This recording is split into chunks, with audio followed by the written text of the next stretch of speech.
Welcome to Muffin Talk.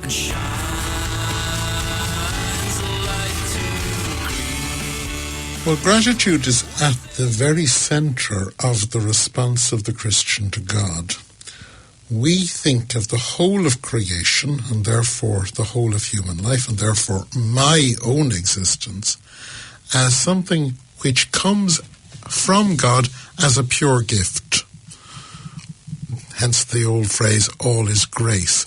In other words, God had no need to create, and so the very fact that we're here is his gift.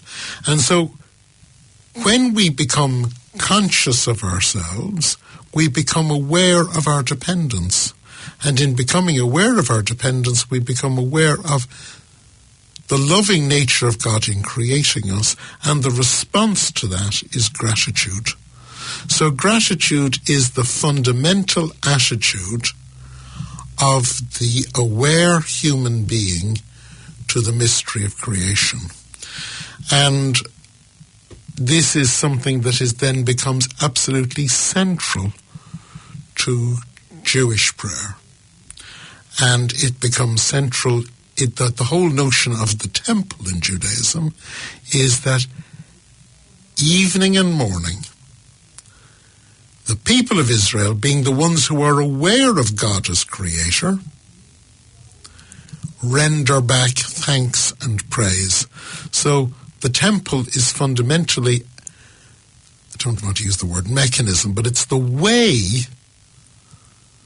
that the people of Israel express who they are. They are grateful. And for Jesus, it's a gratefulness to the Father. I thank thee, Father. I thank thee. I give thee praise. I bless thee. And so all these phrases like praise, bless, thank, they're all actually synonyms in Jewish language at the time of Jesus, and they become synonyms in Christian language. And there's a very simple way to see that. In the Gospel of Mark, we have the free gift of a feeding to people out in the middle of nowhere. And at the beginning, Jesus blesses the Father. So he makes the people aware of this gratitude to the Father. And then a few chapters on, there's another feeding, different numbers. I think it's 3,000 and 5,000. I can't remember, but that's not important. What Mark wants you to remember is, in the first time he says, I bless you, Father, which is thanking. And in the second time he says, I thank you, Father, for all of this. So again, it's this awareness of gratitude. And then, of course, at the meal of the Last Supper, we see Jesus blessing and thanking. So the two words are coming together. So blessing and thanking and praising, expressions of gratitude, this is the basic language of Christian prayer. And of course, the most perfect expression of that is the word we use for our central religious service. The Eucharist. The Eucharist, which is this to be Eucharistic is to be thankful, to engage in Eucharist. Eucharist is an activity. It's the activity of expressing our gratitude to God. And, we use this phrase,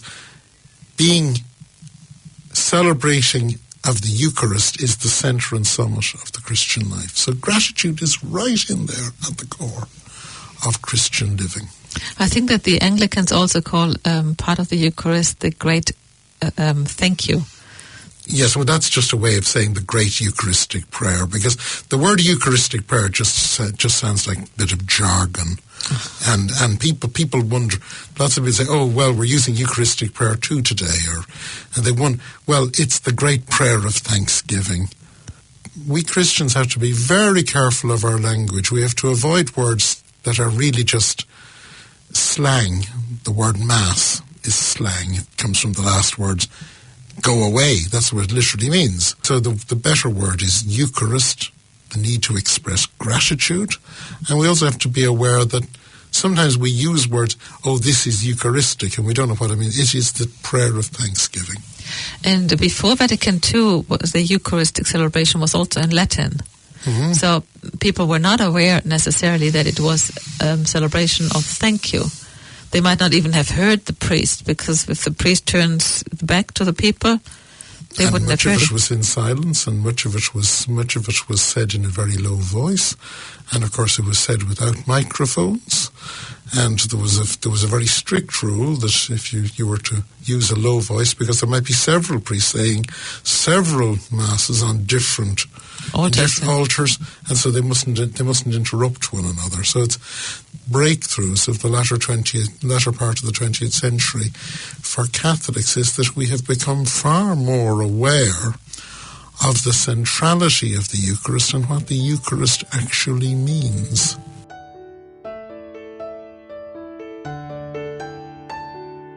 Out there, heroic peace is calling. In the bonds of love we meet. For the world a new day dawning, and shines a light to greet. We're singing, this is the day when the hope was calling. This is the day when the light did shine. This is the day when the